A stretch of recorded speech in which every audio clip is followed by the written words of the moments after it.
चला आज माझ्या पप्पांच्या हाताचे चिकन चिल्ली खाऊया आपण. बघा मम्मी मस्त असे लेग पीस व्यवस्थित असे साफ करून देत आहे. नंतर त्याचं मस्त ते स्वच्छ धुवून देणार आहे पप्पांना. पप्पा बघा थोडीशी कॉमेडी. आता हा गावचा रेडीमेड मसाला आहे चिकन चिल्लीचा. आता हे पप्पा व्यवस्थित असं हळूहळू टाकून लेग पीसला व्यवस्थित मसाला लावून घेणार आहेत. आणि गाव ते गाव असतं. गावची टेस्ट पण वेगळी आणि माझ्या पप्पाच्या हाताची टेस्ट पण वेगळी. तुम्ही पण एकदा खाऊन बघा. खूपच सुंदर असते माझ्या पप्पाच्या हाताची टेस्ट. आता ते व्यवस्थित डबा पण लावून ठेवतात. त्यानंतर ते व्यवस्थिशीर असं मस्त लेग पीसला मसाला लावून लिंबू मस्त असं पिळून लिंबूचा रस मस्त असा टाकून टेस्ट जास्त वाढवण्याचा प्रयत्न चालला आहे माझ्या पप्पांचा. बघू शकता तुम्ही पण एकदा ही रेसिपी ट्राय करा.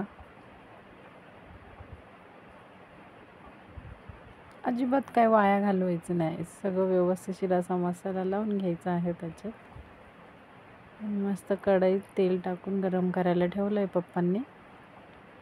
आता बघू शकता तुम्ही व्यवस्थित माझे पप्पा असे कढईत ते बघताय आधी गरम झाले की नाही तेल. व्यवस्थित गरम झाल्यावर मग ते 2 लेग पीस त्यात सोडणार आहेत. बघू शकता पप्पा. आमचे पप्पा साधेत आणि नॉर्मलच राहतात. मुलीसाठी हे प्रेम. मुलीला खायची इच्छा झाली म्हणून स्वतः पप्पा बनवून देत आहे मला. बघू शकता लेग पीस कसे मस्त असे झालेले आहेत.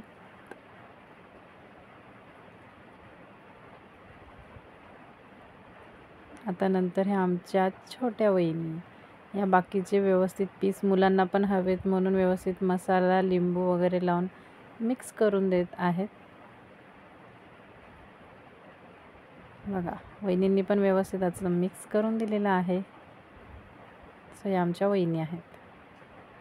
लेग पीस मस्त असे झालेले आहेत. बघू शकता तुम्ही. वाव, पप्पांच्या हाताचं लेग पीस. नंतर छोटे छोटे पीसेस पण असे पप्पा व्यवस्थित तळून देणार आहेत. गॅस आपण मीडियमच ठेवायचा आहे. जास्त फास्ट गॅसवर आपण ते तळायचं नाही आहे, कारण ते वरती करपेल आणि आतमध्ये कच्चं राहून जाईल. त्यामुळे नॉर्मल गॅसवरच ठेवलं पाहिजे आणि थोड्या वेळाने चाळायचं. लगेच ते चाळत बसायचं नाही. ते एकमेकांना चिटकतात. वाव, मस्त अशी चिकन चिल्ली रेडी आहे पप्पांच्या हाताची. सो या सगळ्यांनी खायला.